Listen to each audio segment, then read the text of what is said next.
우리에게 주신 이 하루를 제대로 살며 그리고 하나님의 영광을 위한 우리의 삶을 또 실천하기 위하여서 시작 시간에 주님을 우러러 봅니다. 이 날을 우리에게 주신 주님의 뜻을 가르쳐 주시옵소서. 그리고 이 날을 제대로 살 수 있는 성령의 세례를 허락해 주시옵소서. 이 날을 통하여서 하나님 나라의 일이 내 삶의 현장에서 이루어지게 해 주시옵소서. 어떻게 살아야 할지를 가르쳐 주시옵소서. 그렇게 살아낼 수 있는 능력을 주시옵소서. 그리고 혼돈시키는 안개와 같은 내 삶의 현장을 꽉 덮고 있는 이 세속을 꿰뚫어 볼 수 있는 통찰력을 주시고 하나님의 시간을 절대 신뢰할 수 있는 시간 개념을 허락해 주시옵소서. 조급하지 않게 해 주시옵소서. 조바심에 이끌려 다니지 않게 해 주시옵소서. 내 머릿속에서 만들어지는 계산과 설계도 때문에 이날을 허락하시는 하나님의 계획을 신뢰하는 이 믿음을 저버리지 않도록 해 주시옵소서. 주여, 이 새벽에도 우리에게 기도를 가르쳐 주시옵소서. 주께서 새벽같이 불러내신 그 마음을 헤아리게 하시고 그리고 주님 앞에 마음의 근심, 괴로움이 예상되어지는 날들을 두고 주님과 진솔하게 대화할 수 있도록 기도를 가르쳐 주시옵소서. 예수님 이름으로 간절히 기도드리옵니다. 아멘. 사도행전 1장입니다.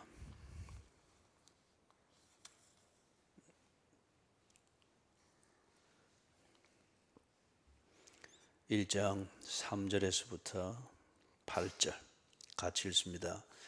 그가 고난 받으신 후에 또한 그들에게 확실한 많은 증거로 친히 살아계심을 나타내사 40일 동안 그들에게 보이시며 하나님 나라의 일을 말씀하시니라.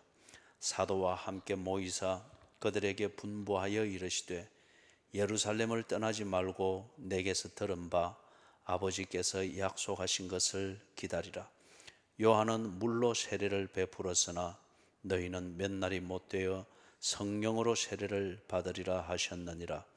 그들이 모였을 때에 예수께 여쭈어 이르되 주께서 이스라엘 나라를 회복하심이 이때니까 하니 이르시되 때와 시기는 아버지께서 자기의 권한에 두셨으니 너희가 알 바 아니요 오직 성령이 너희에게 임하시면 너희가 권능을 받고 예루살렘과 온 유대와 사마리아와 땅끝까지 이르러 내 증인이 되리라 하시니라.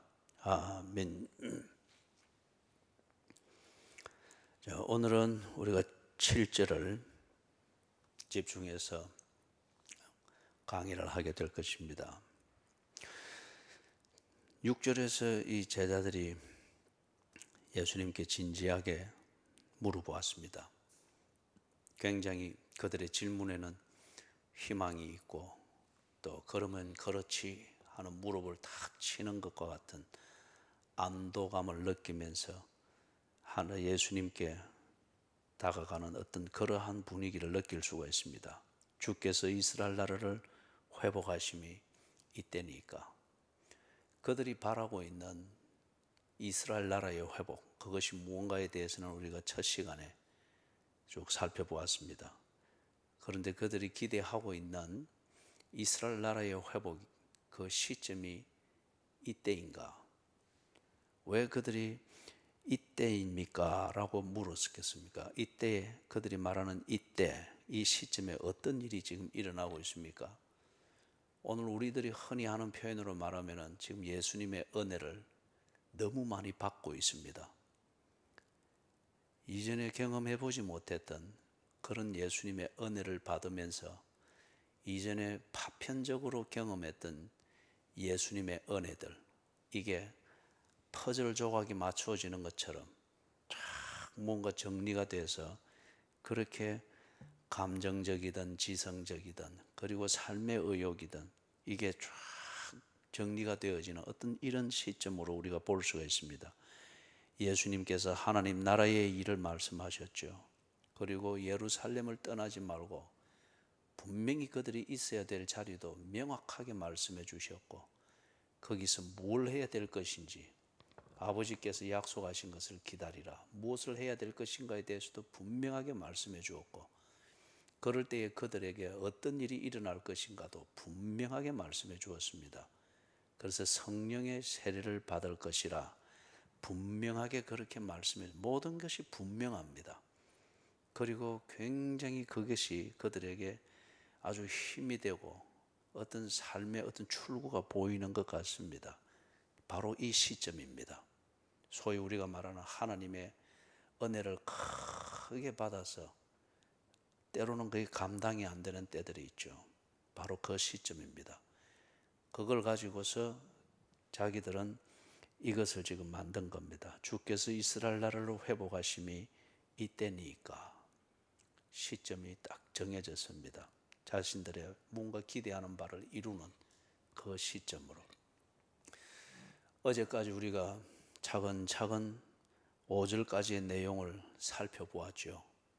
하나님께서 분명히 이 모양 저 모양으로 은혜라고 하는 그 디테일을, 그 구체적인 내용을 그들에게 약속하셨고 또 주실 것을 기약을 하셨습니다.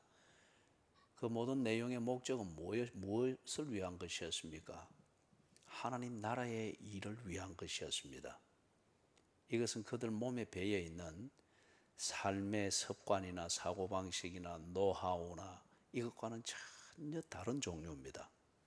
하나님 나라의 일을 위하여서 그들이 피상적으로 생각했거나 아니면 자기 입장에서 자기 버전으로 상상하고 있던 그 은혜들, 성령의 세례, 예루살렘, 아버지께서 약속하신 것, 이 모든 것을 주시겠다고 하나님이 그렇게, 예수님이 그렇게 약속을 하신 것이죠. 하나님 나라의 일을 위하여서 그 모든 은혜를 허락하신다. 그런데 지금 이 제자들은 그것을 자신들이 평소에 삶의 스트레스처럼 가지고 있던 저들의 욕망, 강렬하지만은 본인 스스로도 그 실체가 뭔지 알 수가 없고, 그렇기 때문에 자신들의 삶을 막연하게 만드는 그 주범인 그 강렬한 욕망, 이것을 이루는 시점이 드디어 왔다라고 그렇게 자기들이 딱 갖다 붙인 겁니다. 그죠? 하나님의 큰 은혜를 받았습니다. 그 은혜를 받은 그 감동을 가지고 현실적인 삶은 내가 늘 집착하도록, 나를 늘 집착하도록 만들었던 자신의 욕망을 이루는, 그게 이루어졌다라는 식으로 갖다 붙였습니다. 이게 참 그리스도인들을 낭패와 실망으로 빠뜨리는 거죠. 제가 가끔씩 표현하는 것, 하나님의 은혜를 받고 그 은혜를 힘입어 도둑놈처럼 사는 것이 오늘 현대 교인들의 실상입니다. 열정적으로 기도하고 큰 은혜, 감정의 영역에서 큰 은혜를 받았다라고 감동에 휩싸이고, 그리고 그 감동의 힘으로 사는 실생활은 도둑질이고 사기치고 거짓말하고 여전히 자신의 생각에 집착되어진 그 욕망을 추구하는 그런 보너스와 같은 자원으로 낭비를 한단 말이에요. 그래서 지금 이 6절에서 제자들이 예수님께 물어보는 게 그 내용입니다. 그래서 주께서 이스라엘 나라를 회복하심이 이때니까. 그래서 앞에서 말하는 이스라엘 나라의 회복에 대해서는 5절까지 해서 우리가 깊이 살펴보았습니다. 그럼 이때니까 왜 이 시점을 정하고 그 시점에 매여서 자기들이 하는 일의 내용을 자연스럽게 그렇게 만들어 가려고 할까요? 사람들이 현실에 불만이 있으면은 이 시점에 대해서 언제나 떠나고 싶어 합니다. 현실의 불만이 있고, 좀 크게 말하면 내 사는 인생의 불만이 있고 다른 출구가 안 보이면 언제나 저 세상을 그리워합니다. 그거는 현실 도피지 천국의 소망이 아닙니다. 저 세상을 그리워합니다. 그리고 현실의 불만이 있으면 언제나 자기의 욕망을 이루는, 그것이 만들어내는 자기의 또 다른 시간을 만들게 됩니다. 그리 될 때에 삶의 조급증이 일어납니다. 현실 도피적입니다. 막연합니다. 원래 비판은 강렬합니다. 비판은 강렬하고 비난은 집요합니다. 그러나 그게 삶의 힘이 아니죠. 대개는 그리 쏟게 되죠. 그렇지만은 비판이나 비난은 강렬하고 집요하지만은 삶이 살아가야 될 그 구체적인 길은 못 찾습니다. 이게 문제입니다. 현실에 불만이 있다. 그리고 현실의 관계에 대해서 불만이 있다. 지금 내 사는 삶에 대해서 불만이 있다. 신앙에 치는 것 같으면 무슨 교회에 불만이 있다. 아니면 신앙생활에 어떤 불만이 있다. 그럴 때에 사람들은 언제나 이때니까 이 시점을 부정하고 자기의 욕망, 자신의 상상 속에서 이루어질 그것을, 참 그게 막연합니다. 그걸 바라보고 있으니 그때부터 현실은 다 깨지는 겁니다. 집중할 현실이 없고 오늘을 사는 의미가 없습니다. 언제나 막연하게 만드는, 그러나 집요하고 아주 강렬한 비판과 원망과 비난, 이 힘으로서 무언가 자기가 기대하고는 상상 속에 기대하는 그러한 그 시점, 그 시간을 기다립니다. 여러분들이 뭔가 이 계약을 해서 시간을 맞추어 줘야 될 그런 일들이 있을 수 있죠. 그럴 때에 시간에 쫓기면은 일의 내용은 허투루지게 됩니다. 시간에 맞추어 주어서 내가 원하는 것을 얻으면 되기 때문에 대개 그 일이 눈가름식으로 되는 경우들이 많지요. 지금 이 제자들이 그러하듯이 당시에 그 유대인들이 왜 하나님 나라의 일이라는 이 삶의 퀄리티, 그 질, 그 내용에 올바르게 집중하지 못하고 그냥 율법주의적이고 종교적인 그 신비감으로서 꾸며가지고 그렇게 집착된 삶을 그냥 그렇게 살았을까요? 그들이 계산하고 있는 메시아가 오는 때, 그것을 어떻게든지 이루기 위하여서 그들은 지독할 정도로 율법주의적이고 종교적으로 살았습니다. 그렇기 때문에 메시아인 예수가 와도 그들은 그걸 못 알아보았지요. 사랑하는 여러분, 그래서 7절을 보니까 예수님이 그렇게 대답을 합니다. 이르시되 때와 시기는 아버지께서 자기의 권한에 두셨으니 너희가 알 바 아니다. 지금 예수님이 이들에게 이런 내용을, 적어도 오늘 제가 여러분에게 설교하면서 나름대로 풀어드리는 이 골자를 지금 이 제자들에게 예수님이 설명을 할 때 이들이 못 알아듣습니다. 집착되어져 있기 때문에 못 알아듣습니다.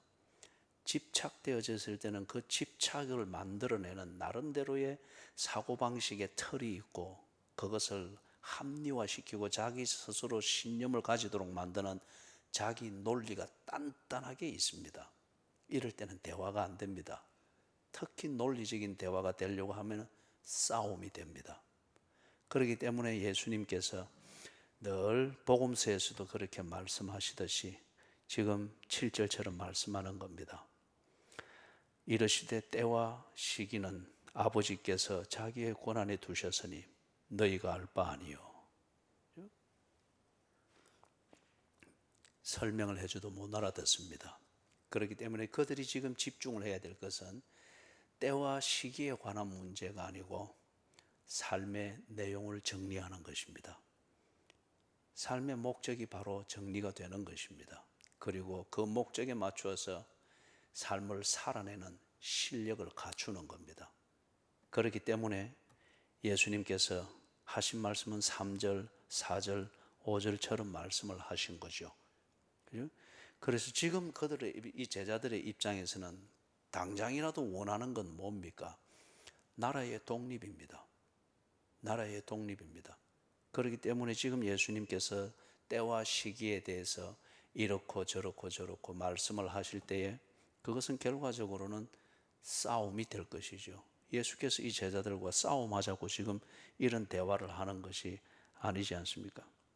그래서 때와 시기는 아버지께서 자기의 권한에 두셨으니 너희가 알 바 아니다.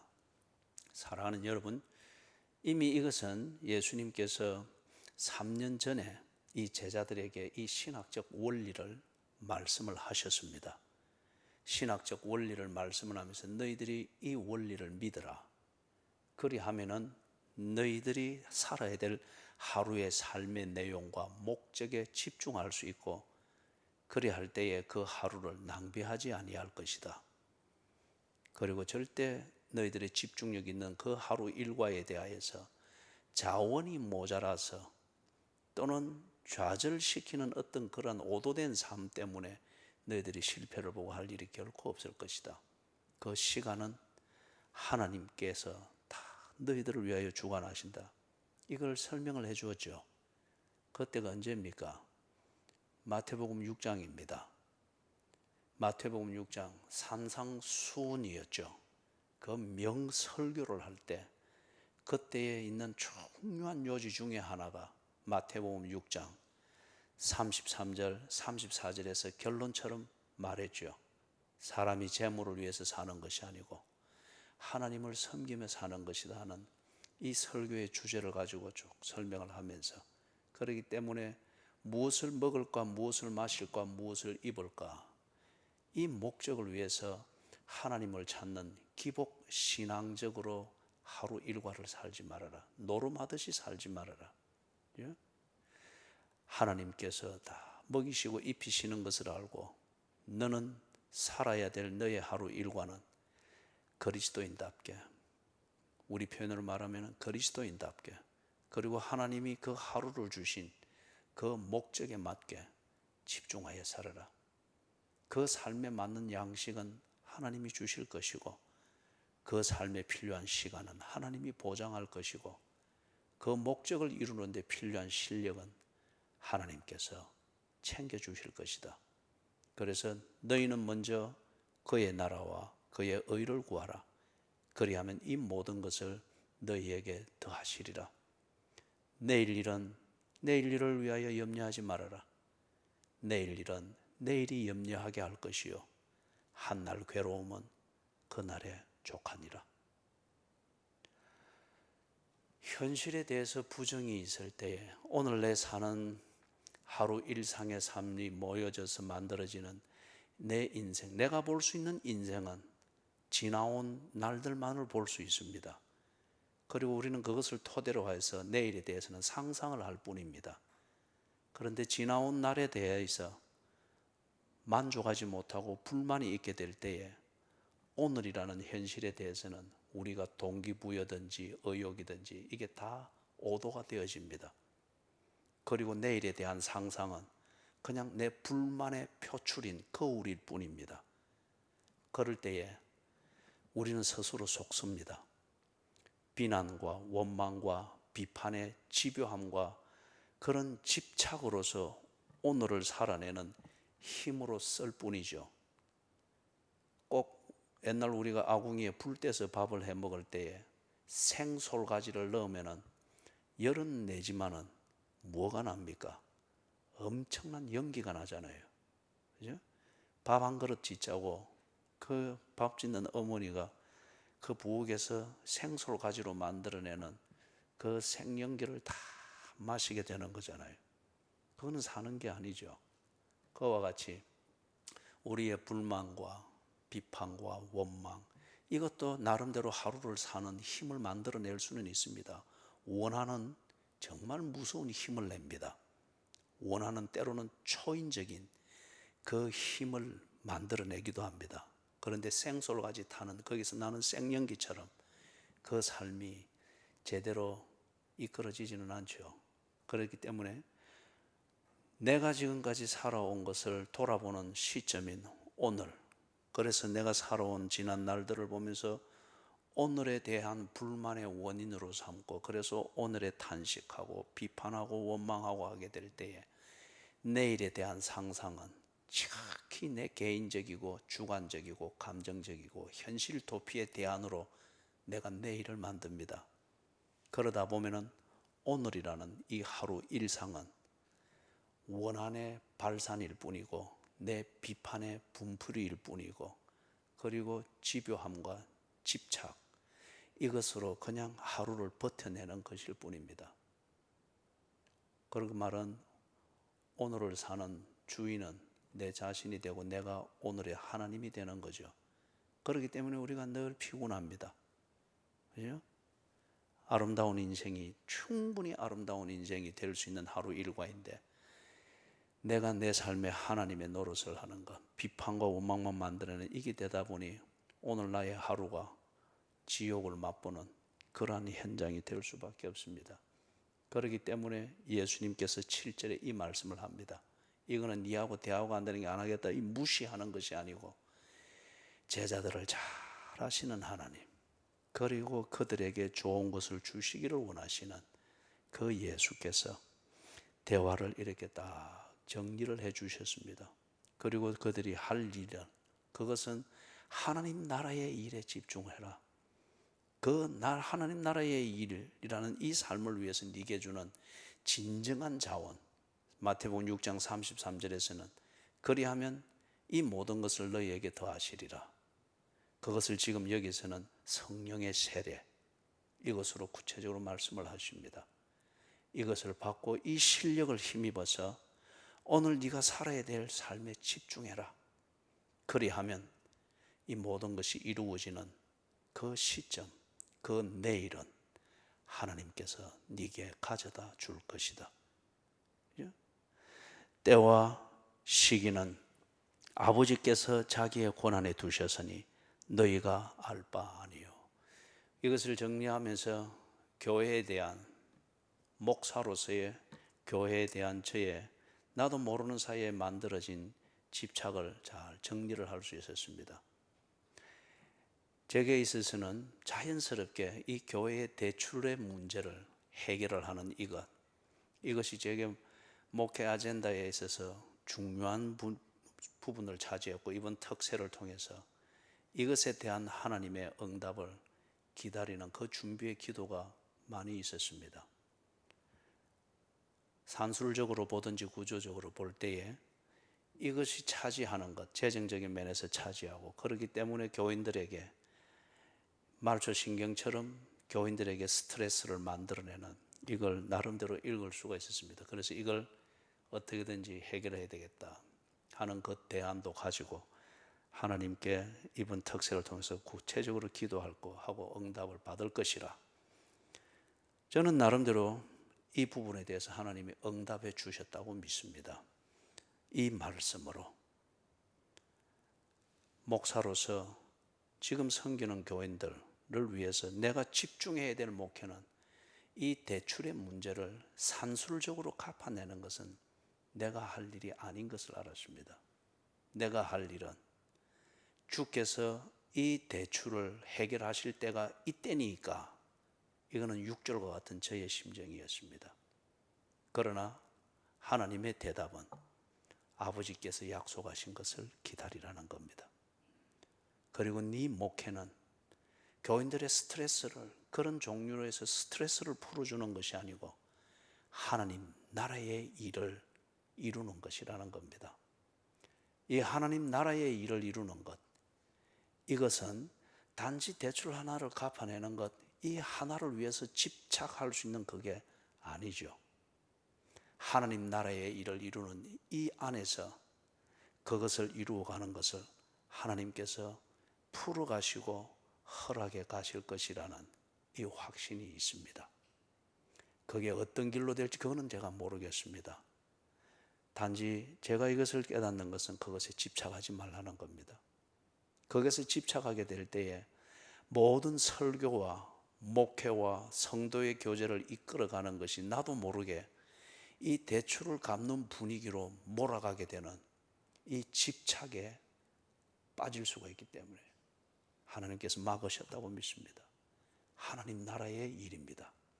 하나님 나라의 일을 하도록 하기 위해서 하나님은 돈으로도 해결할 수 없는 그것 진정한 교회의 실력의 그 에센스, 본질이 되는 것, 성령의 세례를 주심을 감사합니다. 그리고 이 성령의 세례를 받고서 하나님 나라의 일을 이루는 것, 그래서 하나님 나라에 이루어지는 이 안에서 방해가 되는 것은 하나님이 해결하게 하실 것이고, 있어야 될 것이 있으면 하나님께서 채우실 것이고, 중요한 것은 그런 것에 집착하는 것, 우리 생각에 있어야 될 것이 없다는 것 때문에 스트레스를 받고, 없는 것이 생겼다고 하는 것 때문에 그것으로 인한 가벼운 즐거움과 무슨 성취감을 나누느라 일희일비하는 가운데에서 성령의 세례를 이리 실력을 가지고서 살아내야 되고, 교회가 만들어내야 될 그 진정한 일들, 하나님 나라의 일, 그 사역들에 대해서 오도되지 아니하도록, 없는 것은 채우실 것이고, 있어서는 안 되는 것을 붙들고 있는 것은 하나님께서 제거하실 것이고, 그리하여서 하나님 나라의 일들을 이루어 가도록 주께서 인도하실 것이다 하는 이 아주 밝고 맑은 정리가 어젯밤부터 오늘 새벽 마지막 이것을 타치하는 가운데에 제게 정리되는 바가 있습니다. 저는 이거 하나님의 은혜라고 믿습니다. 6절과 같은 저의 목사의 아픔, 어쩌면 이런 고민을 하고 있는 것을 관심 있는 교인들이 볼 때는 많은 마음이 아프고 뭔가 마음을 함께하고자 함이 있겠죠. 그러나 그것은 동정심입니다. 이거는 목사가 교인들을 그렇게 오도할 수 있는 것이죠. 우리 모두가 그런 면에 대해서 좋게 생각하면서 그게 뭐 하나됨이고 뭐 이런 것으로 스스로 오도되면서 이런 분위기로 만들어갈 때에 성령의 세례를 오도할 수 있는 것이죠. 하나님께서 막으신 것이라 믿습니다. 그래서 주께서 이스라엘 나라를 회복하심이 이때니까, 또는 주께서 우리를 이런 재정의 스트레스로부터 풀어주는 것이 이때니까, 그렇게 해서 많은 사람들을 보내주고 아니면 누군가의 감동을 줘서 뭔가라는 게 그게 이때입니까? 그래서 이 3주 특세를 하게 하십니까? 그런 기대들을 할 수가 있고, 저 또한 일말 그런 기대가 있었습니다. 그런데 주님은 분명하게 대답하십니다. 7절입니다. 때와 시기는 아버지의 권한에 둔 것이라. 때와 시기는 아버지께서 자기의 권한에 두셨으니 너희가 알 바 아니요. 우리가 알아야 하는 바는 그럼 뭡니까? 3절에서부터 5절을 5일 동안 걸쳐서 차근차근 해오게 하신 그 내용입니다. 하나님 나라의 일, 하나님 나라의 일. 빚 갚자고 하나님께서 이렇게 교회를 하게 하시고, 그리고 가족과 생이별을 하면서 8년을 이렇게 보내게 한 게 아닌 줄 분명히 믿습니다. 그걸 위해서 8년을 이렇게 의리를 지키면서 했다고 하면은 서로 동정심을 나누는데 그것이 좋은 소재가 될지는 모르지만 하나님 나라의 일로부터는 아주 치명적으로 오도하게 되는 것이죠. 하나님 나라의 일을 위해서 주께서 합력하여 선을 이루어 교회를 세우고 어느 때까지인지는 모르나 이 공동체를 하나님께서 사용할 것입니다. 그렇다면 우리가 할 것은 돈을 구하는 것이 아니고 성령의 세례를 구해야 합니다. 아버지께서 이것을 약속했기 때문에 성령의 세례, 돈이 비교할 수 없는 그 능력을 가진 성령의 세례를 이 교회가 충만하게 받아야 합니다. 그리고 온 교회가 하나님 나라의 일에 집중해야 합니다. 돈의 세력도 무색해 만들 수 있는 하나님 나라의 일에 집중할 때와 시기는 아버지께서 우리 교회에 가장 적절하게 만들어 가실 것이라 믿습니다. 너희는 먼저 그의 나라와 그의 의를 구하라. 그리하면 이 모든 것을 너희에게 더하시리라. 내일 일을 위하여 염려하지 말아라. 내일 일은 내일이 하게 할 것이요 한날 괴로움은 그날의 족하니라. 오늘 우리가 해야 될 것은 이런저런 염려가 아니고 어제까지 성경을 통하여 성령이 우리에게 세밀하게 가르쳐 주신 것, 예루살렘을 떠나지 말고 아버지께서 약속하신 것을 기다리라. 그럴 때에 성령의 세례를 받고 하나님 나라의 일을 네 생업의 현장에서, 가정에서, 섬기는 교회에서, 몸담은 사회에서, 그리고 코로나19라는 이 소재로 온 사람들의 정서가 한쪽으로 쏠리는 이때에 하나님 나라의 일을 위해서 변함없이 하루하루 일과를 만들어가는 그리스도인이 되어라. 이것이 하나님께서 우리에게 주시는 7절을 통해서 우리에게 주시는 응답입니다. 이 응답에 대하여서 함께 공감하며 응답하시는 하나님을 같은 시선으로 바라보게 되시기를 주님의 이름으로 축원합니다. 아멘.